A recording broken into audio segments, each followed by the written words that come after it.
सुप्रभात. विद्यार्थी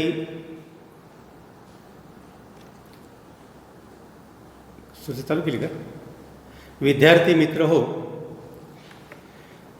आपणाला MA भाग 1 मराठी या वर्गासाठी अभ्यासपत्रिका क्रमांक 4 आहे.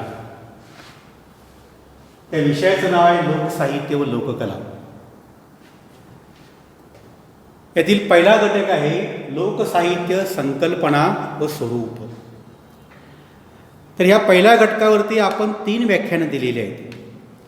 पहिल्या व्याख्यानामध्ये लोकसाहित्याची संकल्पना आपण सविस्तरपणे अभ्यास दिली आहे. दुसऱ्या व्याख्यानामध्ये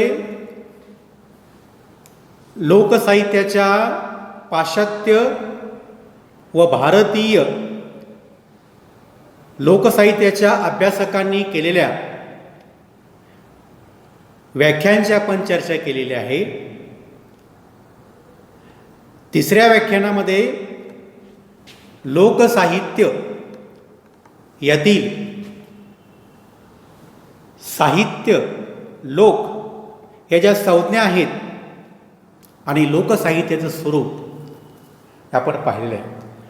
ह्या 3 व्याख्यानानंतर या पहिल्या घटकातील लोकसाहित्य संकल्पना व स्वरूप यातील चौथा घटक आहे लोकसाहित्य व लोकसंस्कृती, ते आपण पाहणार आहोत. लोकसाहित्य व लोकसंस्कृती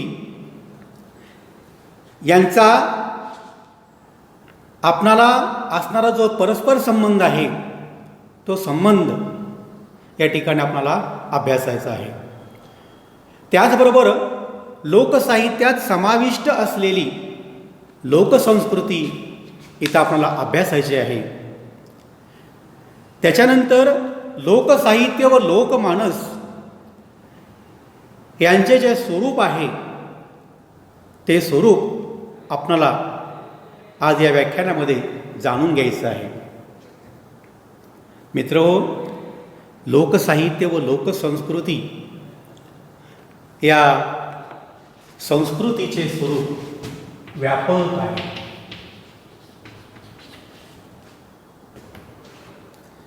हे स्वरूप पाहत असताना लोकसाहित्याच्या अभ्यासकांनी लोकसाहित्याला लोकसंस्कृतीचा आविष्कार म्हटलेले आहे. अशा या संस्कृतीविषयी लोकांच्या जीवन जगण्याच्या पद्धतीची नोंद म्हणजेच लोकसाहित्य, किंवा एखाद्या समाजाची जगण्याची जी रीत म्हणजे ती संस्कृती, अशा या संस्कृतीची काही मूल्ये सांगितलेली आहे. त्याच्यामध्ये प्रामुख्याने संस्कृतीचं पहिलं मूल्य सांगितलेलं आहे श्रद्धा. मग श्रद्धा आपली दैवत आहेत, लोकदैवत आहेत. आपली कुलस्वामिनी आहे, आपला कुलस्वामी आहे. ह्या दैवतांच्या वरती, वडीलधारांच्या वरती जी श्रद्धा आहे ते पहिलं मूल्य आपल्याला संस्कृतीचं सांगता येते. दुसरं मूल्य आहे प्रेम. एकमेकाविषयी, वडीलधाऱ्याविषयी, मित्राविषयी, समाजाविषयी, वरिष्ठाविषयी असणारं जे प्रेम आहे हे प्रेममूल्य संस्कृतीचं मूल्य असलेलं आपल्याला पाहायला मिळतं. त्याच्यानंतर आदर म्हटलेलं आहे. तिसरं मूल्य सांगितले संस्कृतीचं आदर. एकमेकाविषयी आदर, मान ठेवणं, सन्मान ठेवणं हे संस्कृतीचं मूल्य आहे. त्याच्यानंतर वात्सल्य हे मूल्य सांगितलेलं आहे. ममता, माया हे लोकसाहित्याचं मूल्य सांगितलेलं आहे. त्याच्यानंतर परोपकार म्हटलेलं आहे. एकमेकाला सहकार्याची भावना ठेवणं, परोपकार करणं, ही सगळी या संस्कृतीची मूल्ये आपल्याला पाहायला मिळतात. लोकसाहित्य हे लोकजीवनाशी, लोकसंस्कृतीशी निगडीत आहे. लोकसाहित्यातील जो समूह आहे त्या समूहाच्या काही गरजा आहेत. अभ्यासाच्या दृष्टिकोनातून या समूहांच्या गरजाचे आपल्याला 2 गट किंवा 2 विभाग करता येतील. समूहाची पहिली गरज आहे शारीरिक गरज आणि समूहाच्या गरजेचा दुसरा घटक किंवा दुसरा विभाग आहे समूहाच्या मनाच्या गरजा.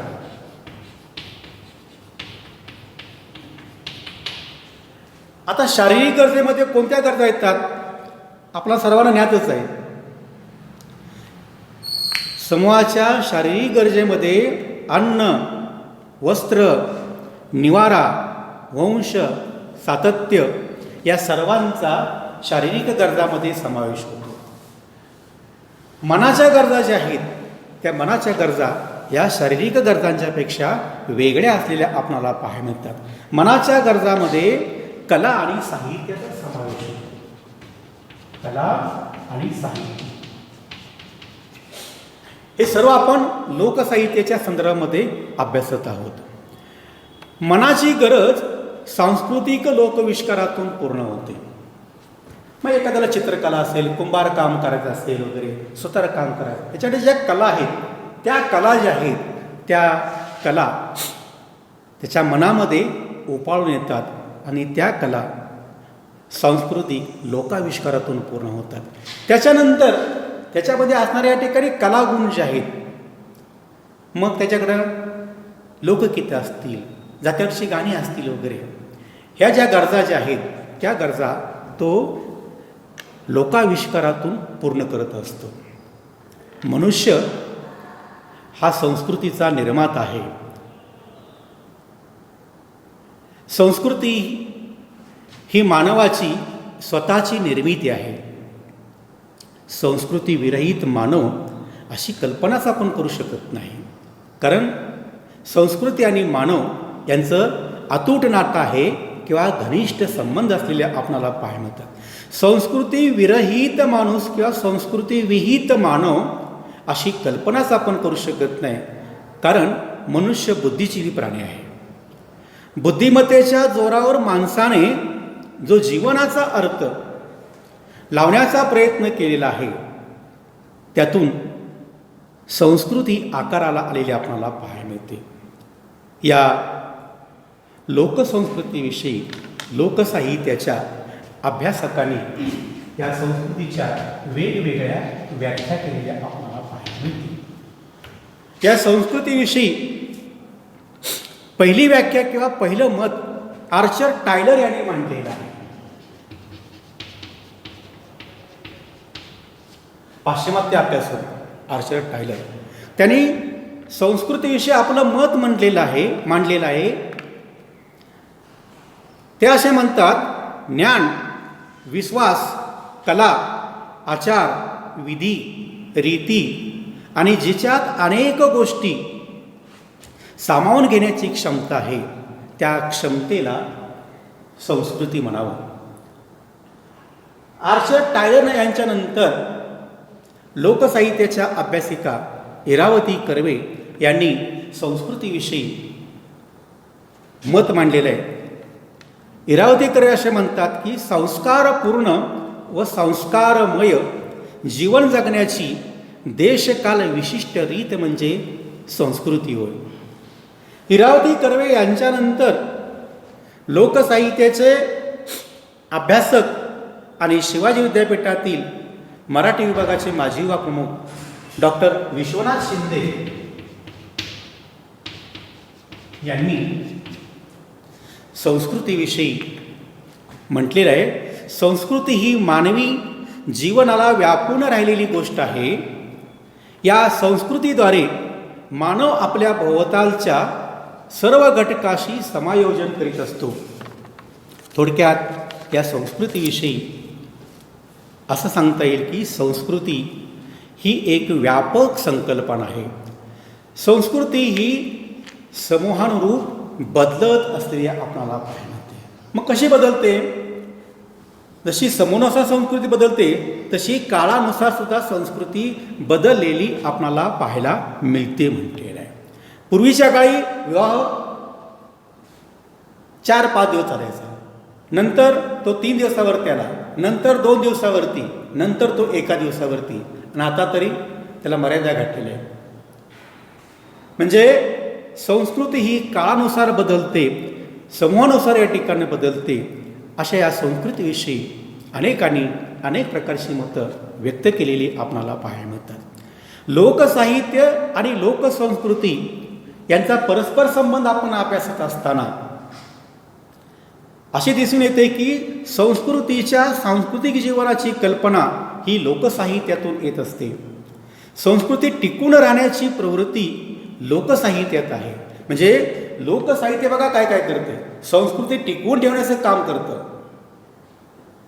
आणि लोकसाहित्य हे लोकसंस्कृतीचे शब्दरूप आहे. या संस्कृतीविषयी रा.चिं. ढेरे यांनी म्हटलेलं आहे. लोकसंस्कृतीचे उपासक या ग्रंथामध्ये लोकसंस्कृती ही नागर संस्कृतीची प्रयोगशाळा आहे असे म्हटले आहे.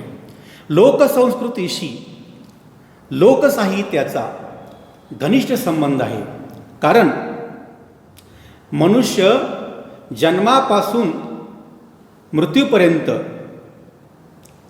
त्याच्यावरती मनुष्यावरती जे जीवनसंस्कार होतात ते संस्कार महत्त्वाचे आहेत.